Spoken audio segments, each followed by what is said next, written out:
বৃষ্টি তোমাকে আমি সব দেবো, সব টাকা পয়সা বাড়ি গাড়ি আগে পিছে ৫-১০টা কাজের মাথারি। চলো না অন্দর মহলে যে দুজন মিলে অসর করবো। শয়তান, তুই আমার দেহ পাবি, আমার মন পাবি। দেহই দরকার, মন করা দরকার। চলো তোমায় দিব মিষ্টি কিছু, তোমায় যদি পাই, তোমায় আমি ভালোবাসি, তোমায় শুধু চাই। এভাবেই বিভিন্ন অঙ্গভঙ্গিতে রাজধানীর আগারগাঁওয়ে কেক বিক্রি করতেন উঠতি বয়সী তরুণ তরুণীরা। নিজেদের ভাইরাল করতে এভাবে নানান ধরনের সাজে ক্যামেরার সামনে আসছেন তারা। আমার কাস্টমারের আগারগাঁওতে এই প্রথম আমি ফুল কেক হচ্ছে 750 টাকায় দিচ্ছি, আর স্লাইস হচ্ছে 100 টাকা। যারা যারা নিতে চান সবাই চলে আসবেন আগারগাঁও নির্বাচন ভবন, নতুন রাস্তা। রাজধানী ও দেশের বিভিন্ন স্থান থেকে ঘরে বানানো কেক নিয়ে সেখানে উপস্থিত হচ্ছেন বিক্রেতারা। তাদের মধ্যে নারী বিক্রেতার সংখ্যাই বেশি। সুলভে কেক খাওয়ার সুযোগ আর একই সঙ্গে বেড়ানোর ইচ্ছা মিলে রোজকার উৎসবে পরিণত হয়েছে আগারগাঁওয়ের এই জায়গা। কেকও তোমার অনেক ভালো, তোমার চেহারাটা তোমার অনেক ভালো। এই পছন্দ হয়েছে? এই কারে দিমু, ওরে দিমু না তরে দিমু, না কি মাগার আমি নিয়ে চলে যাবো? এখানে গত 2 বছর বেশি সময় ধরে পথের পাশে খাবার বিক্রি হলেও গেল কয়েক সপ্তাহ ধরে এমন জমজমাট হচ্ছে ভাইরাল কেকের সুবাদে।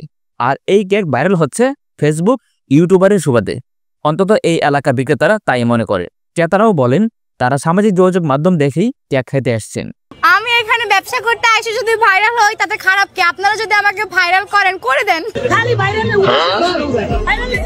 ভাইরালের ভিতরে কি আছে আর আমাদের ভিতরে কি আছে দেন। আমি ভাইরাল হতে আসলে ওই যে ওরকম ভাবে আসতাম, তাহলে সবাই আমাকে এরকম ভিডিও ধরে আমার সেল হয়ে যেত, আমাকে একটা পর্যন্ত থাকতে হইতো না।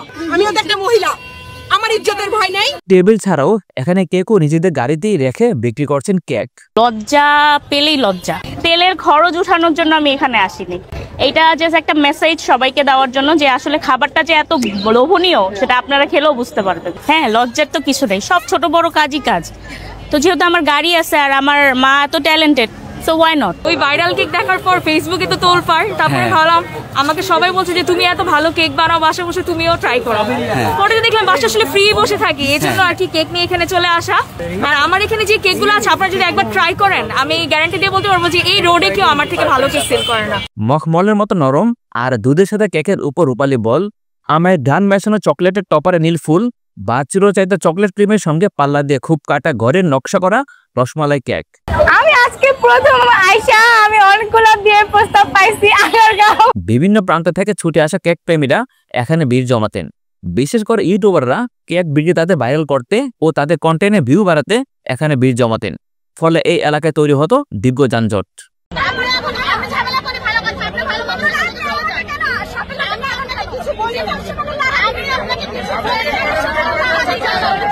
কয়েকজনের জন্য এখানে প্রায় মিনিমাম 1000-এর উপরে দোকানদার আছে, যারা আজকে 1.5 থেকে 2 বছর 3 বছর 4 বছর দোকানদারি করতেছে। 1000-এর উপরে দোকানদার আছে। ইয়া থেকে আপনার শেওড়াপাড়া থেকে শুরু করে এখানে মেন রোড পর্যন্ত, এই রোড, এই যে আগারগাঁওয়ের যতগুলো রোড আছে সবগুলো কিন্তু স্ট্রিট ফুড জোন হিসেবে পরিচিত। তো এতগুলা মানুষের রিজিক চাই না নষ্ট আমাদের কয়েকজন কেক দোকানদারের জন্য। নির্বাচন কমিশন সহ বিভিন্ন গুরুত্বপূর্ণ সরকারি প্রতিষ্ঠান এই এলাকায় থাকায় দুর্ভোগে পড়তে হয় সাধারণ মানুষের। এই জায়গাটা কার? সরকারের। তো হেরা এত করবো আর কে করবো? তো হেরা তো সমস্যা নেই, হেরা যে বসছে আমার সমস্যা নেই, আমি বসছি আমার সমস্যা। ওই যে সবাই কেউ বসাইতে দেয় না তো, কেউ বসাইতে দেয় না তো।